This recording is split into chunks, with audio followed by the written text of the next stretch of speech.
दुर्योधन का एक वार कर सकता था पूरे पांडव कुल का संहार। फिर ऐसा क्या हुआ कि दुर्योधन ने बचानी चाहिए पांडवों की जान? आखिर पांडवों का इतना बड़ा दुश्मन कैसे बन गया उनका दोस्त?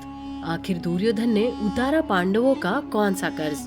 जानेंगे हम ये सारी बात। बने रहिए वीडियो के अंत तक। और अगर आप हमारे चैनल पर नए हैं तो चैनल को सब्सक्राइब जरूर करें और नीचे दिए घंटे के बटन को दबाना ना भूलें ताकि हमारे नए अपडेट्स आपको मिलते रहे। बात तब की है जब पांडवों को द्युत क्रीड़ा में हारने के बाद वनवास के लिए जाना पड़ा। दुर्योधन ने पांडवों का सारा राज्य हड़प लिया था और भरी सभा में पांडवों और द्रौपदी का अपमान किया था। लेकिन इतने पर भी दुर्योधन का मन नहीं भरा।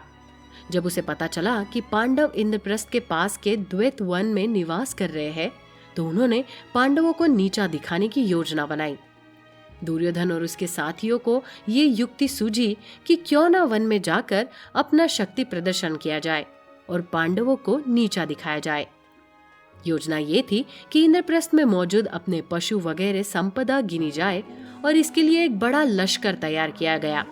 गाजे बाजे और खूब ताम झाम के साथ कौरवों ने अपनी यात्रा आरंभ की।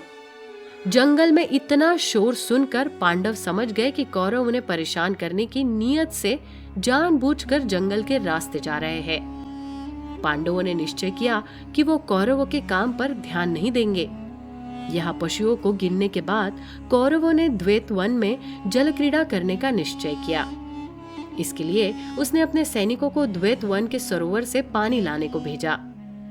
पर इस सरोवर की रक्षा कुछ गंधर्व कर रहे थे। उन्होंने कौरव सेना के सैनिकों को कहा कि वहां से पानी ना ले जाए और बताया कि इस समय गंधर्वों के राजा चित्रसेन यहाँ स्नान करने आएंगे और इसलिए यहाँ आप ना आए। जब दुर्योधन को यह बात पता चली तो वो बहुत गुस्सा हुआ और उसने गंधर्वों पर सेना सहित हमला कर दिया। पर चित्रसेन ने उन्हें अपनी माया से बुरी तरह हरा दिया और गंधर्वों ने उन्हें कैद कर लिया। जब ये बात पांडवों को बताई गई तो वो सोच विचार में पड़ गए कि क्या उन्हें कौरवों की मदद करनी चाहिए या नहीं।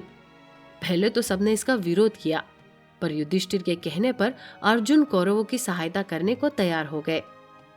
सबसे पहले युधिष्ठिर ने गंधर्वों के पास जाकर उनसे संधि करने की कोशिश की, पर गंधर्वों ने ये कहकर संधि से इनकार कर दिया कि दुर्योधन ने बिना वजह युद्ध करके उसके कई लोगों को मारा है।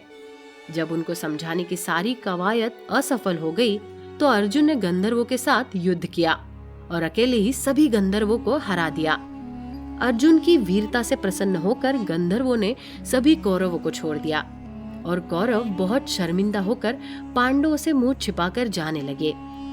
इस समय यहाँ पहुँचे श्री कृष्ण ने दुर्योधन को रोकते हुए कहा कि पांडवों ने तुम्हारी जान बचाई है, इसके बदले में तुम्हें उन्हें कुछ देना चाहिए।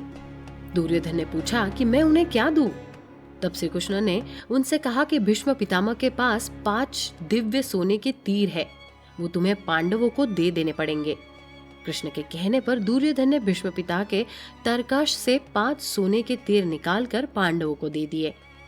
जब श्री कृष्ण से पांडवों ने पूछा कि आखिर उन्होंने दुर्योधन से 5 तीर क्यों मांगे, तो श्री कृष्ण ने जवाब दिया कि ये 5 दिव्य तीर वास्तव में पांडवों को मारने में सक्षम थे।